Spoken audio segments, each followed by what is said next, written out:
got so much motherfucking design on right now. Bring it down, bring it down, nigga, call out that 3 old guys on the block, bitches on the line, and you know.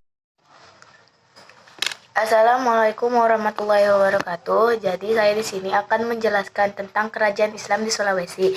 Sebelum saya menjelaskan tentang kerajaan Islam di Sulawesi, izinkan saya untuk memperkenalkan diri. Nama saya Khairunisa, kelas 10 MPLB 3. Jadi, awal masuknya Islam di Sulawesi diawali dengan datangnya para datuk dari Kota Tengah atau Minangkabau pada tanggal 22 September 1605. Tepatnya pada malam Jumat Jumaidal awal 1414 Hijriah. Datuk tersebut adalah Abdul Makamur alias Khalif Tunggal Wa. Banyak sekali kerajaan Islam yang ada di Sulawesi, namun terdapat 3 kerajaan Islam besar yang ada.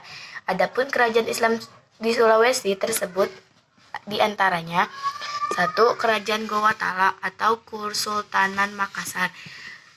Kerajaan Gowatalo merupakan kerajaan Islam pertama di tanah Sulawesi. Mengutip buku sejarah karya Manas Supriyatna, kerajaan kecil yang ada di Sulawesi Selatan telah berkembang sejak sekitar abad ke-16. Namun, kerajaan-kerajaan kecil ini selalu bersaing memperebutkan wilayah kekuasaan di tanah Sulawesi, sehingga menghasilkan sebuah kerajaan berdasarkan tempat kemenangannya. Kerajaan ini menjadi sasaran perang Lawu, Bone, Sopeng, dan Wojo.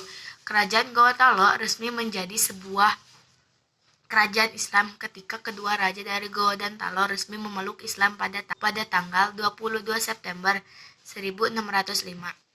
Meskipun sudah menjadi kerajaan Islam, kerajaan Gowatalo masih tetap berhubungan baik dengan bangsa Portugis yang beragama Kristen.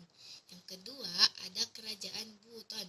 Kerajaan yang berlokasi di Buton, Sulawesi Tenggara yang dipimpin Raja Laki Laponto yang mengkomandai peresmian agama Islam di daerah tersebut.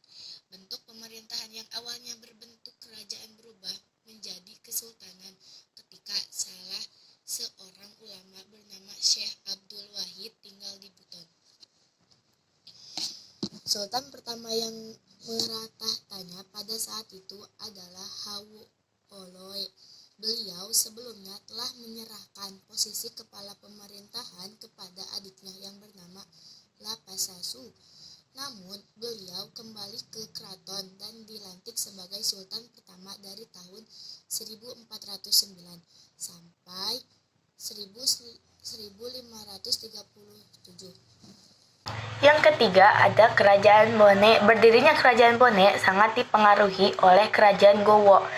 Sultan Alauddin yang merupakan raja ke-14 di kerajaan Gowo yang menyebarkan agama Islam dengan damai. Beliau menyiarkan sampai kepada kerajaan-kerajaan tetangga. Ia Tenri Rua sebagai Raja Bone, 10 yang menerima ajaran agama Islam. Kemudian warganya diikuti beberapa masyarakat Bone. Demikian penjelasan tentang kerajaan Islam yang ada di Sulawesi. Dengan mengetahui banyak kerajaan Islam yang ada di Indonesia menyebabkan Indonesia menjadi negara dengan jumlah penduduk terbesar di Indonesia. Sekian dari penjelasan saya, kurang lebihnya mohon maaf. Wassalamualaikum warahmatullahi wabarakatuh.